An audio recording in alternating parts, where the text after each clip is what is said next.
ಓಂ ಕಮಂಡಲ್ವಕ್ಷಸೂತ್ರಾಣಾಂ ಧಾರಿಣಂ ಶೂಲಪಾಣಿನಂ ಜ್ವಲಂತಂ ಪಿಂಗಲಜಟಾಶಿಖಾಮದ್ಯೋತರಾರಿಣಂ ವೃಷಸ್ಕಂದಸಮಾರೂಢಂ ಉಮಾದೇಹಾರ್ಧಧಾರಿಣಂ ಅಮೃತೇನಾಮೃತಂ ಪೃಷ್ಟಂ ದಿವ್ಯಭೋಗಸಮನ್ವಿತಂ ಶ್ರೀಗುರುಭ್ಯೋ ನಮಃ ಹರಿ ಓಂ.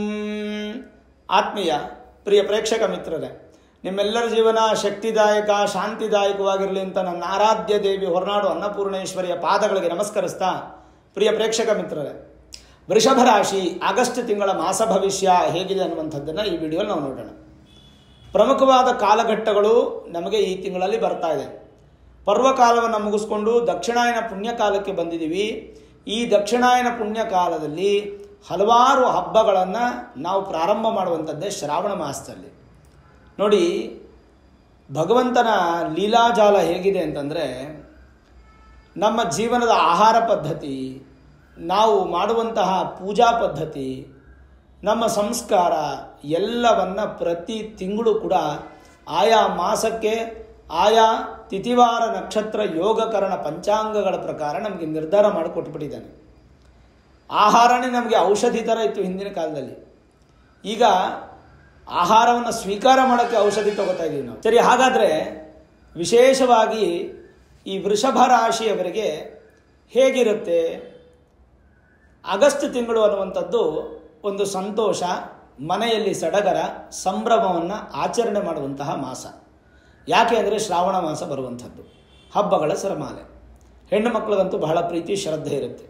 ಈ ತಿಂಗಳಲ್ಲಿ ಮೇಜರ್ ಬದಲಾವಣೆಗಳೇನಪ್ಪ ಅಂತಂದರೆ, ಒಂದು, ಸೂರ್ಯ 17ನೇ ತಾರೀಕು ನಿಮ್ಮ ರಾಶಿಯಿಂದ 4ನೇ ಮನೆಗೆ ಬರ್ತಾರೆ. ಅಂದರೆ 3ನೇ ಮನೆಯಲ್ಲಿದ್ದಂತಹ ಸೂರ್ಯ 4ನೇ ಮನೆಗೆ ಬರ್ತಾರೆ.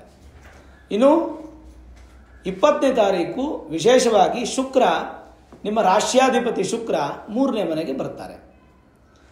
30ನೇ ತಾರೀಕು ಆಗಸ್ಟ್ ತಿಂಗಳಲ್ಲಿ ಬುಧ ನಿಮ್ಮ ರಾಶಿಯಿಂದ 4ನೇ ಮನೆಗೆ ಬಂದು ಕೂತಿರ್ತಾರೆ. ಈ 3 ಮೇಜರ್ ಬದಲಾವಣೆಗಳನ್ನು ಈ ತಿಂಗಳು ನಾವು ಕಾಣ್ಬೋದು. ಸರಿ, ಹಾಗಾದರೆ ವೃಷಭ ರಾಶಿಯವರಿಗೆ ಏನಾದರೂ ಸಾಡೆ ಸಾತಿ ಶನಿ ಸಂಬಂಧಪಟ್ಟಂಥ ಬಾಧೆ ಇದೆಯಾ ಅಂದರೆ ಖಂಡಿತ ಇಲ್ಲ. ಶನಿ ನಿಮಗೆ ಭಾಗ್ಯಾಧಿಪತಿ ಮತ್ತು ಅದೃಷ್ಟ ಸ್ಥಾನಾಧಿಪತಿ, ಭಾಗ್ಯಸ್ಥಾನ ಮತ್ತು ಅದೃಷ್ಟ ಸ್ಥಾನ ಎರಡಕ್ಕೂ ಅಧಿಪತಿ ಆಗಿರ್ತಕ್ಕಂಥ ಶನಿ ನಿಮ್ಗೆ ಎಲ್ಲಿದ್ದಾರೆ? ಲಾಭದಲ್ಲಿದ್ದಾರೆ. ನೋಡಿ, ಕರ್ಮ ಅನ್ನುವಂಥದ್ದು ಎಲ್ಲರಿಗೂ ಮುಖ್ಯ. ಕರ್ಮ ಅಂದರೆ ವೃತ್ತಿ, ಅದೃಷ್ಟ ಅಂತೀವಿ ಕರ್ಮವನ್ನು. ಅಂದರೆ ವೃತ್ತಿಯನ್ನು ನಮಗೆ ಅದೃಷ್ಟ ಅಂತ ಕರಿತೀವಿ. ಯಾಕಂದರೆ ಹಣ ಸಂಪಾದನೆಗೆ ಮೂಲ ಅದೇ ಅಲ್ವಾ. ಹಾಗಾಗಿ ವೃಷಭ ರಾಶಿಯವರಿಗೆ 10ನೇ ಮನೆ ಮತ್ತು 9ನೇ ಮನೆಯ ಅಧಿಪತಿಯಾದಂಥ ಶನಿ, ಅದೃಷ್ಟಕ್ಕೆ ಮತ್ತು ಭಾಗ್ಯಸ್ಥಾನಕ್ಕೆ ಅಧಿಪತಿಯಾದಂಥ ಶನಿ ಲಾಭಸ್ಥಾನದಲ್ಲಿದ್ದಾರೆ. ಶನಿಯಿಂದ ನಿಮಗೆ ಲಾಭ ಅನ್ನುವಂಥದ್ದು ಹೆಚ್ಚು ಪ್ರಮಾಣದಲ್ಲಿ ಸಿಗುತ್ತೆ. ಭಾಳಷ್ಟು ಸಂತೋಷವನ್ನು ಎಂಜಾಯ್ ಮಾಡುವಂತಹ ಮಾಸ ಈ ಶ್ರಾವಣ ಮಾಸ ವೃಷಭ ರಾಶಿಯವರಿಗೆ.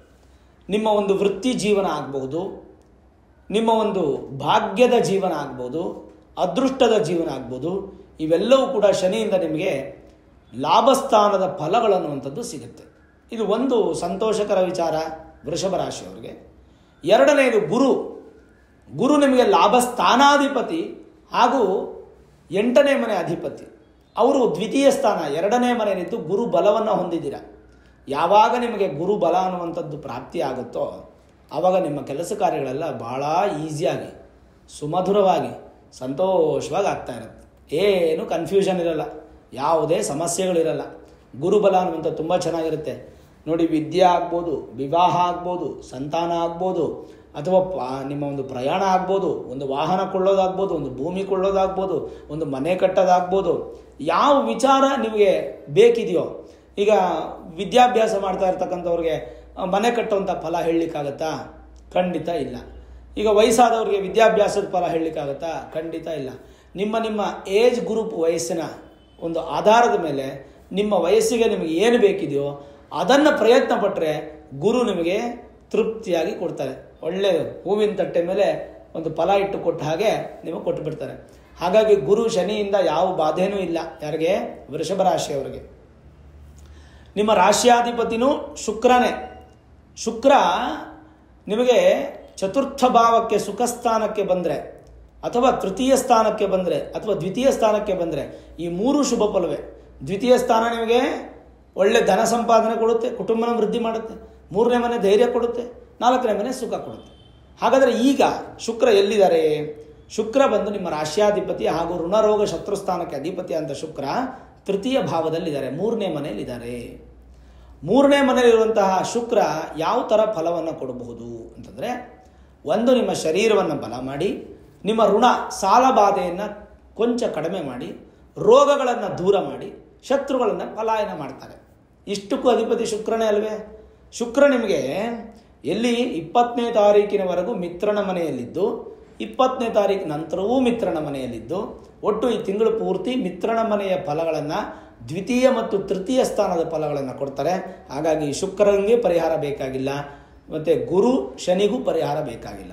ಇನ್ನು ನೋಡಿ, ನಿಮಗೆ 10ನೇ ಮನೆಯಲ್ಲಿ ರಾಹು ಇದ್ದಾರೆ, ರಾಹುವಿಂದನೂ ಏನೂ ಸಮಸ್ಯೆ ಇಲ್ಲ. ಈ ಒಂದು 4ನೇ ಮನೆಯಲ್ಲಿ ಕೇತು ಇದ್ದಾರೆ, ಅದೇನು ದೊಡ್ಡ ಪ್ರಮಾಣದ ನೆಗೆಟಿವಿಟಿ ಇಲ್ಲ. ರಾಹು ಕೇತುಗಳು ಕೂಡ ನಿಮಗೆ ಸಪೋರ್ಟಿವ್ ಆಗಿದ್ದಾರೆ. ಏನು ಬುಧ ಒಂದು ಸ್ವಲ್ಪ ವೀಕ್ ಆಗಿದ್ದಾರೆ. ಹಾಗಾಗಿ ಒಂದು ನಿರ್ಧಾರ, ವ್ಯಾಪಾರದ ನಿರ್ಧಾರಗಳು ಅಥವಾ ಇನ್ವೆಸ್ಟ್ಮೆಂಟ್ ಸಂಬಂಧಪಟ್ಟಂಥ ವಿಚಾರಗಳಲ್ಲಿ ಸ್ವಲ್ಪ ಎಚ್ಚರ ವಹಿಸ್ತಕ್ಕಂಥದ್ದು ಭಾಳ ಮುಖ್ಯ. ಇದನ್ನು ನಾನು ನಿಮಗೆ ಭಾಳ ಸೂಕ್ಷ್ಮವಾಗಿ ಹೇಳಬಲ್ಲೆ.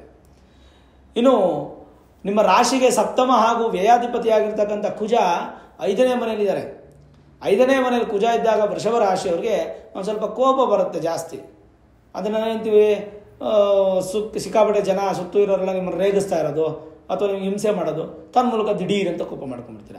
ಸಣ್ಣ ವಿಚಾರಕ್ಕೆ ಕೋಪ ಮಾಡ್ಕೊಂಡ್ಬಿಡ್ತೀರ, ಸಣ್ಣ ಸಣ್ಣ ವಿಚಾರಕ್ಕೆ. ಆ ಕೋಪ ಅನ್ನುವಂಥದ್ದು ಈ ತಿಂಗಳಲ್ಲಿ ಬೇಡ.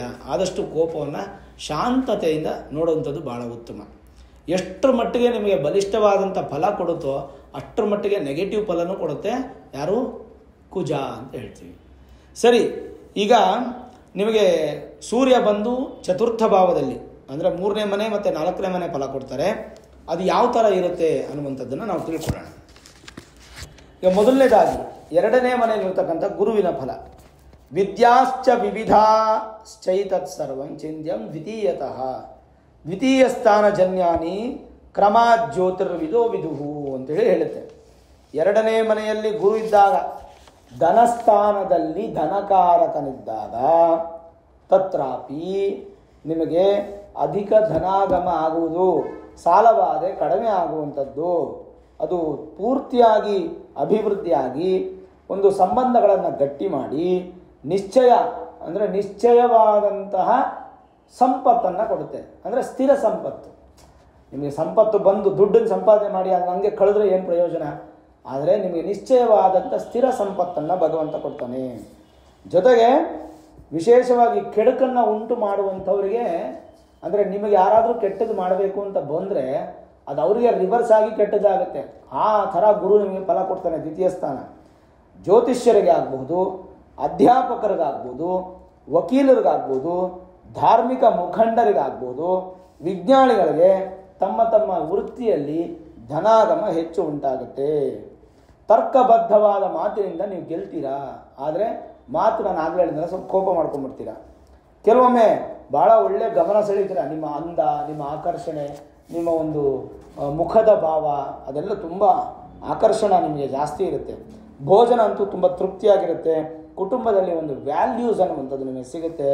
ಮಕ್ಕಳ ಮುಖಾಂತರವೂ ಕೂಡ ನಿಮಗೆ ಸುಖ ಅನ್ನುವಂಥದ್ದು ಪ್ರಾಪ್ತಿಯಾಗಿ ಸುವಾಕ್ಯ ಅನ್ನುವಂತೆ ಒಳ್ಳೆಯ ಮಾತು ನಿಮಗೆ ಶಾಸ್ತ್ರೀಯವಾಗಿರುತ್ತೆ.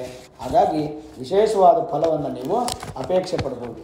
ಜೊತೆಗೆ ಲಾಭಸ್ಥಾನದಲ್ಲಿರ್ತಕ್ಕಂಥ ಶನಿಯ ಫಲ ಏನು?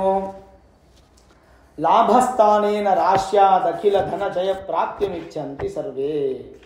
ಶನಿ ಹೇಳುತ್ತೆ, ಏಕಾದಶದಲ್ಲಿ ಶನಿ ಇದ್ದಾಗ ಬಹ್ವಾಯು ಸ್ಥಿರ ಸಂಪದಾಯ ಸಹಿತ ಶೂರೋ ವಿರೋಗೋ ಧನಿ ಅಂತೇಳಿ. ಶನಿ ಲಾಭಸ್ಥಾನದಲ್ಲಿದ್ದಾಗ ಮಾರಕಗಳೆಲ್ಲ ದೂರವಾಗುತ್ತೆ, ಕೆಟ್ಟದ್ದೆಲ್ಲ ದೂರ ಆಗುತ್ತೆ, ಒಳ್ಳೆಯದೆಲ್ಲ ಬರುತ್ತೆ. ಒಂದು ಎಕ್ಸಾಂಪಲ್ ಹೇಳ, ನಿಮ್ಮ ಹೊಟ್ಟೆ ಕೆಟ್ಟೋಗಿತ್ತು ಅಂದ್ಕೊಳ್ಳಿ. ಯಾವುದೋ ಬೇರೆ ಬೇರೆ ಗ್ರಹಗಳ ಸಂಬಂಧದಿಂದ ನಿಮಗೆ ಕೆಟ್ಟ ಕೆಟ್ಟ ಸಮಯಗಳಿಂದ ನಿಮ್ಮ ಹೊಟ್ಟೆ ಕೆಟ್ಟು ಹೋಗ್ಬಿಟ್ಟಿತ್ತು. ಏನೋ ಹೊರಗಡೆ ಊಟ ಮಾಡಿದ್ರಿ, ಆ ಊಟ ನಿಮ್ಗೆ ಸೆಟ್ ಆಗಿಲ್ಲ, ಯಾವುದೋ ಫುಡ್ ಪಾಯ್ಸನ್ನು ಅಥವಾ ಆಯಿಲ್ ಚೆನ್ನಾಗಿಲ್ಲ, ಏನೋ ಒಂದು ಪಾಯ್ಸನ್ ಆಗೋಯ್ತು, ಹೊಟ್ಟೆ ಕೆಟ್ಟೋಯ್ತು. ಹೊಟ್ಟೆ ಕೆಟ್ಟೋದ್ಮೇಲೆ ನೀವು ಅದಕ್ಕೊಂದು ಟ್ರೀಟ್ಮೆಂಟ್ ತೊಗೋತೀರಾ. ಏನೋ ಹೊಟ್ಟೆಯನ್ನು ಶುದ್ಧಿ ಮಾಡಬೇಕು. ಈ ಏಕಾದಶ ಸ್ಥಾನ ಶನಿ ಅಂದರೆ ಅದೇ ಹೊಟ್ಟೆಯನ್ನು ಶುದ್ಧಿ ಮಾಡೋದು ಅಂತ ತೊಗೋಬೇಕು ನಾವು. ನಾನು ಪ್ರಾಕ್ಟಿಕಲಾಗಿ ಯಾಕೆ ಎಕ್ಸಾಂಪಲ್ ಕೊಡ್ತೀನಿ ಅಂದರೆ ನಿಮ್ಗೆ ಅರ್ಥ ಆಗಬೇಕು ಅಂದರೆ, ಯಾವಾಗ ಹೊಟ್ಟೆ ಶುದ್ಧಿ ಆಗುತ್ತೋ ನಿಮ್ಮ ಕರುಳು ಮತ್ತು ನಿಮ್ಮ ಜೀರ್ಣ ಶಕ್ತಿ ನಿಮ್ಮ ಜಠರಾಗ್ನಿ ಎಲ್ಲ ತುಂಬ ಚೆನ್ನಾಗಾಗಿ ಒಂದು ಹಂತಕ್ಕೆ ನಿಮ್ಗೆ ಆರೋಗ್ಯ ಪ್ರಾಪ್ತಿ ಆಗುತ್ತೆ. ಮತ್ತು ಹೆಲ್ದಿ ಫುಡ್ಡನ್ನು ತಿನ್ಕೊಂಡು ಆರೋಗ್ಯದ ಕಡೆ ಗಮನ ಕೊಡ್ತೀರಾ. ನೋಡಿ, ಅಕಸ್ಮಾತ್ ನಿಮ್ಗೆ ಹೊಟ್ಟೆ ಕೆಟ್ಟಿಲ್ಲ, ಫುಡ್ ಪಾಯ್ಸನ್ ಆಗಿಲ್ಲ ಅಂದರೆ ನೀವು ಜೀವನ ಪೂರ್ತಿ ನೆಗ್ಲಿಜೆನ್ಸಿ ಮಾಡ್ತಾ ಇರ್ತೀರಾ, ಏನಂದರೆ ತಿಂತಾ ಇರ್ತೀರ. ಹಾಗೆ ಶನಿ ನಿಮಗೆ ಒಳ್ಳೆ ವಿಶೇಷವಾದ ಫಲ, ಮಾರಕಗಳನ್ನು ದೂರ ಮಾಡ್ತಾನೆ, ಮತ್ತು ಆಯುಷ್ಯವನ್ನು ಗಟ್ಟಿ ಮಾಡ್ತಾನೆ. ಜೊತೆಗೆ ವ್ಯವಸಾಯ ಮೊದಲಾದ ವೃತ್ತಿಗಳಿಂದ ನಿಮಗೆ ಅಭಿವೃದ್ಧಿಯನ್ನು ಕೊಡ್ತಾನೆ. ಕೆಟ್ಟ ಜನರ ಸಹವಾಸ ದೂರ ಮಾಡ್ತಾನೆ. ನ್ಯಾಯಾಧೀಶರು, ವಕೀಲರಿಗೆ ಒಳ್ಳೆ ಹೆಸರು ಬರುತ್ತೆ, ಶುಭಪ್ರದ, ಮತ್ತು ಒಳ್ಳೆಯ ಹೆಸರನ್ನು ಮಾಡಿಕೊಂಡು ಧೈರ್ಯವೂ ಕೂಡ ನಿಮಗೆ ಪ್ರಾಪ್ತಿಯಾಗತ್ತೆ ಅಂತ ಹೇಳ್ಬೋದು. ಇದಿಷ್ಟು ಲಾಭದಲ್ಲಿ ಶನಿ ಫಲ, ಜೊತೆಗೆ ದ್ವಿತೀಯದಲ್ಲಿ ಗುರುಫಲ ಎರಡು ನೋಡಿದ್ರಿ. ಸೂರ್ಯ ನಿಮಗೆ ಚತುರ್ಥಾಧಿಪತಿ, ಚತುರ್ಥ ಸ್ಥಾನಕ್ಕೆ ಬರ್ತಾರೆ. ತೃತೀಯದಲ್ಲಿದ್ದಾಗ 17ನೇ ತಾರೀಕುವರೆಗೂ ಒಂಥರ ಫಲ, ಧೈರ್ಯ ಜಾಸ್ತಿಯಾಗಿ ಮುನ್ನುಗ್ಗುತ್ತಾ ಇರ್ತೀರ. ಅದಾದಮೇಲೆ ಸ್ವಲ್ಪ ಯೋಚನೆ ಮಾಡಿ ತಾಳ್ಮೆಯಿಂದ ಒಳ್ಳೆ ಡಿಸಿಷನ್ಸನ್ನು ತಗೊಳ್ತಾ ಇರ್ತೀರ.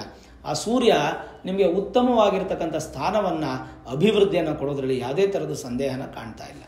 ಓವರಾಲ್ ಹೇಳ್ಬೇಕಂತಂದರೆ ಒಂದು ಪ್ರಸಿದ್ಧಿಯನ್ನು ಹೊಂದುತ್ತೀರಾ. ಜೀವನದಲ್ಲಿ ಒಂದು ಉತ್ತುಂಗ ಸ್ಥಾನ ಅನ್ನೋದು ಬೇಕಲ್ಲ. ಮೆಟ್ಲು ಹತ್ತಾ ಹೋಗ್ಬೇಕು, ನಾವು ಇಳಿತಾ ಹೋಗಬಾರ್ದು, ಮೆಟ್ಲು ಹತ್ತನೇ ಹೋಗಬೇಕು. ಹಾಗಾಗಿ ಸಾಧ್ಯವಾದಷ್ಟು ಕೂಡ ನಾವು ಮೆಟ್ಲು ಹತ್ಕೊಂಡು ಹೋಗ್ಬೇಕಂದ್ರೆ ಸೂರ್ಯನ ಫಲ ಹೆಚ್ಚು ನಮಗೆ ಬೇಕಾಗತ್ತೆ. ಈ ತಿಂಗಳು ನಿಮಗೆ ವಾಹನ ಮತ್ತು ಆಭರಣ ಎರಡು ಯೋಗ ತುಂಬ ಚೆನ್ನಾಗಿದೆ. ಆಗಸ್ಟ್ ತಿಂಗಳು ವೃಷಭ ರಾಶಿಯವರಿಗೆ, ಆಮೇಲೆ ವೃಷಭ ರಾಶಿಗೆ ಅಧಿಪತಿ ಶುಕ್ರ ಅಲ್ವೇ. ಶುಕ್ರ ಅಂದರೆ ಭೋಗಕಾರಕ, ಸುಖಕಾರಕ, ಅಂಧಕಾರಕ. ನಿಮ್ಮ ಶರೀರವನ್ನು ನೀವು ತುಂಬ ಇಷ್ಟಪಡ್ತೀರಾ. ಹಾಗೆ ಜೀವನದಲ್ಲಿ ಅಪೇಕ್ಷೆ ಏನೇನಿದೆಯೋ ನಿಮಗೆ ಜೀವನದಲ್ಲಿ ನಾನು ಪಡ್ಕೋಬೇಕು ಅಂತ, ಆ ಅಪೇಕ್ಷೆ ಎಲ್ಲ ನಿಮಗೆ ಖಂಡಿತ ಸಿಗುತ್ತೆ.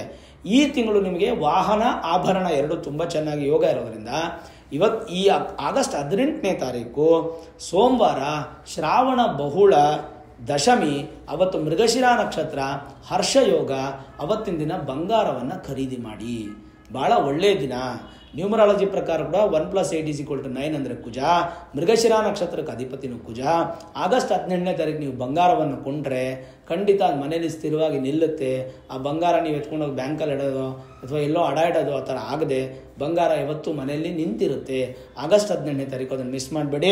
ಜೊತೆಗೆ ಆಗಸ್ಟ್ ತಿಂಗಳಲ್ಲಿ ಏನೇನು ವಿಶೇಷಗಳಂದರೆ, ಒಂದು ಅಂಗಾರಕ ಜಯಂತಿ ಬರುತ್ತೆ. 7ನೇ ತಾರೀಕು ಅಂಗಾರಕ ಜಯಂತಿ. ಅವತ್ತಿನ ದಿನ ಸುಬ್ರಹ್ಮಣ್ಯನ ಆರಾಧನೆ ಮತ್ತು ಕುಜನನ್ನ ಆರಾಧನೆ ಹೆಚ್ಚು ಮಾಡಿ ನವಗ್ರಹ ದೇವಸ್ಥಾನಕ್ಕೆ ಹೋಗಿ ದಕ್ಷಿಣ ಮುಖದಲ್ಲಿರ್ತಕ್ಕಂಥ ಒಂದು ಗ್ರಹಕ್ಕೆ ಒಂದು ಅರ್ಚನೆ, ಒಂದು ನಮಸ್ಕಾರ ಮಾಡುವಂಥದ್ದು ಭಾಳ ವಿಶೇಷ. 8ನೇ ತಾರೀಕು ಆಗಸ್ಟ್ 8 ಶುಕ್ರವಾರ ವರಮಹಾಲಕ್ಷ್ಮಿ ಹಬ್ಬ ಇದೆ. ಆ ಹಬ್ಬವನ್ನು ಚೆನ್ನಾಗಿ ಆಚರಣೆ ಮಾಡಿ. ಹಾಗೆ 9ನೇ ತಾರೀಕು ಶನಿವಾರ ರಕ್ಷಾಬಂಧನ ಇದೆ. ಅವತ್ತು ಪೌರ್ಣಮಿ, ಅವತ್ತು ರಕ್ಷಾಬಂಧನ ಅಣ್ಣ ತಮ್ಮಂದರ ಶ್ರೇಯಸ್ಸನ್ನು ಕೋರುವಂಥ ಹಬ್ಬ. ಜೊತೆಗೆ 26ನೇ ತಾರೀಕು ನಿಮಗೆ ಸ್ವರ್ಣ ಗೌರಿ ವ್ರತ, ಗೌರಿ ಹಬ್ಬ ಅಂತ ಹೇಳ್ತೀವಲ್ಲ, ವರ್ಷಕ್ಕೊಮ್ಮೆ ಬರುವಂಥ ಗೌರಿ ಹಬ್ಬ, ಅದು 26ನೇ ತಾರೀಕು ಮಂಗಳವಾರ ಬರುತ್ತೆ. 27ನೇ ತಾರೀಕು ಬುಧವಾರ ವರಸಿದ್ಧಿ ವಿನಾಯಕ ವ್ರತ, ಗಣಪತಿ ಹಬ್ಬ, ಗೌರಿ ಗಣಪತಿ ಹಬ್ಬ ಅಂತೀವಲ್ಲ, ಅದು ಬರುವಂತಹ ಒಂದು ಸಂದರ್ಭ ಅಂತ ಹೇಳ್ತೀವಿ. ಇದು ಹಬ್ಬಗಳ ಸರಮಾಲೆಯ ಮಾಸ ಅಂತ ವಿಶೇಷವಾಗಿ ತಿಳ್ಕೊತೀವಿ. ಇನ್ನು ಈ ಶ್ರಾವಣ ಶನಿವಾರ ಅನ್ನುವಂಥದ್ದು ಕೂಡ ಭಾಳ ಶಕ್ತಿಯುತವಾಗಿರ್ತಕ್ಕಂಥ ದಿನಗಳು. ಒಟ್ಟು 4 ಶನಿವಾರ ಬರುತ್ತೆ. ಅದು ಒಂದು ಆಗಸ್ಟ್ 2ನೇ ತಾರೀಕು ಮೊದಲನೇ ಶನಿವಾರ ಆದರೆ, ಆಗಸ್ಟ್ 9ನೇ ತಾರೀಕು 2ನೇ ಶನಿವಾರ, ಆಗಸ್ಟ್ 16ನೇ ತಾರೀಕು 3ನೇ ಶನಿವಾರ, ಆಗಸ್ಟ್ 23ನೇ ತಾರೀಕು 4ನೇ ಶನಿವಾರ. ಈ 4 ಶನಿವಾರನೂ ಕೂಡ ಗೋವಿಂದನ ಆರಾಧನೆ ಮಾಡಿ. ವಿಶೇಷವಾಗಿ ವೆಂಕಟೇಶ್ವರನ ಆರಾಧನೆ, ಮಹಾವಿಷ್ಣುವಿನ ಆರಾಧನೆ, ರಾಮ ಆಗ್ಬೋದು, ಕೃಷ್ಣ ಆಗ್ಬೋದು, ನರಸಿಂಹ ಆಗ್ಬೋದು, ಪರಶುರಾಮ ಆಗ್ಬೋದು, ಮತ್ಸ್ಯಾವತಾರ ಆಗ್ಬೋದು, ಅಥವಾ ವೆಂಕಟೇಶ್ವರನ ಆರಾಧನೆ ಮಾಡೋದು, ಹನುಮಂತನನ್ನು ಆರಾಧನೆ ಮಾಡೋದು, ಹೀಗೆ ವಿಶೇಷವಾಗಿ ವಿಷ್ಣು ಆರಾಧನೆ, ಗೋವಿಂದನ ನಾಮಸ್ಮರಣೆ, ಗೋವಿಂದನ ಆರಾಧನೆ ಮಾಡುವಂಥದ್ದು ಯಥೇಚ್ಛವಾದಂಥ ಶುಭ ಫಲ ಅನ್ನುವಂಥದ್ದು ಭಗವಂತ ನಿಮಗೆ ತೃಪ್ತಿಯಾಗಿ ಕೊಡ್ತಾನೆ. ಅದರಲ್ಲಿ ಯಾವುದೇ ಥರದ್ದು ಡೌಟ್ ಇಲ್ಲ, ಸಂದೇಹನೇ ಪಡಬೇಡಿ. ಭಗವಂತ ಅನುಗ್ರಹ ಮಾತ್ರ ನಿಮಗೆ ತುಂಬ ವಿಶೇಷವಾಗಿ ಕೊಡ್ತಾನೆ. ಅದ್ರ ಜೊತೆಗೆ ಇನ್ನು ಈ ಶನಿವಾರದ ದಿನ ನೀವು ಭಿಕ್ಷಾಟನೆ ಮಾಡಿ, ಆ ಭಿಕ್ಷೆಗೆ ಸಂಬಂಧಪಟ್ಟಂಥ ಧಾನ್ಯದಿಂದ ನೀವು ಭೋಜನ ಮಾಡೋದ್ರಿಂದ ಆರೋಗ್ಯವು ವೃದ್ಧಿಯಾಗಿ ನಿಮ್ಮ ಒಂದು ಯಶಸ್ಸು ಕೂಡ ನಿಮಗೆ ಪ್ರಾಪ್ತಿಯಾಗುತ್ತೆ. ಓವರಾಲ್ ನೋಡಿದಾಗ ವೃಷಭ ರಾಶಿಯವರಿಗೆ ಯಾವುದೇ ಥರದ ಪರಿಹಾರವೂ ಇಲ್ಲ. ಬುಧ ಮಾತ್ರ ಸ್ವಲ್ಪ ವೀಕ್ ಇರೋದ್ರಿಂದ ಸಾಧ್ಯವಾದಷ್ಟು ಈಗ ಹೆಂಗೂ ಶ್ರಾವಣ ಮಾಸ ವಿಷ್ಣು ಆರಾಧನೆ ಮಾಡ್ತೀರಾ, ಪ್ರತಿದಿನ ವಿಷ್ಣು ಸಹಸ್ರನಾಮವನ್ನು ಹೇಳಿ ಅಥವಾ ಕೇಳಿ. ಈ ತಿಂಗಳು ಪೂರ್ತಿ, ಆಗಸ್ಟ್ ತಿಂಗಳು ಪೂರ್ತಿ ವಿಷ್ಣು ಸಹಸ್ರನಾಮವನ್ನು ಹೇಳಿ ಅಥವಾ ಕೇಳಿ. ಅದನ್ನು ಮಾಡೋದರಿಂದ ಭಗವಂತನ ಕೃಪಾಶೀರ್ವಾದಂಥ ಹೆಚ್ಚು ನಿಮಗಾಗಿ. ಕೇವಲ ಬುಧ ಮಾತ್ರ ಬಲಹೀನನಾಗಿದ್ದಾನೆ, ಆ ಬುಧನೂ ಬಲನಾದರೆ 9 ಗ್ರಹಗಳು ನಿಮಗೆ ವಿಶೇಷವಾದ ಫಲವನ್ನು ಕೊಟ್ಟು ಸುಖಿ ಅನ್ನುವಂಥ ಪದಕ್ಕೆ ನೀವೇ ಉದಾಹರಣೆ ಆಗ್ತೀರಾ. ಆಗಸ್ಟ್ ತಿಂಗಳಲ್ಲಿ ಸಂತೋಷವಾದಂಥ ಜೀವನವನ್ನು ಕಾಣಲಿಕ್ಕೆ ಯಾವುದೇ ಥರದ ಸಂದೇಹನೇ ಇಲ್ಲ ಅಂತ ಹೇಳ್ಬೋದು. ನೋಡಿದ್ರಲ್ಲ ವೀಕ್ಷಕರೇ, ವೃಷಭ ರಾಶಿಯವರ ಆಗಸ್ಟ್ ತಿಂಗಳ ಮಾಸ ಭವಿಷ್ಯ. ಈ ವಿಡಿಯೋ ಇಷ್ಟ ಆಗಿದ್ರೆ ಲೈಕ್ ಮಾಡಿ, ಶೇರ್ ಮಾಡಿ, ಮುಖ್ಯವಾಗಿ ನಮ್ಮ ಚಾನಲ್ಗೆ ಸಬ್ಸ್ಕ್ರೈಬ್ ಮಾಡಿ, ಬೆಲ್ ಐಕಾನನ್ನು ಪ್ರೆಸ್ ಮಾಡಿ. ಪ್ರತಿನಿತ್ಯ ನಾನು ಪೂಜೆ ಮಾಡುವಂತಹ ನನ್ನ ಆರಾಧ್ಯ ದೇವಿ ಹೊರನಾಡು ಅನ್ನಪೂರ್ಣೇಶ್ವರಿಯ ಆಶೀರ್ವಾದ ಅನುಗ್ರಹ ಸದಾಕಾಲ ಮತ್ತೊಮ್ಮೆ ನಿಮಗೆ ಸಿಗಲಿ ಅಂತ ಪ್ರಾರ್ಥನೆ ಮಾಡ್ತಾ, ಸರ್ವೇ ಜನಾಃ ಸುಖಿನೋ ಭವಂತು, ಸಮಸ್ತ ಸನ್ಮಂಗಳ ನಿಭವಂತು.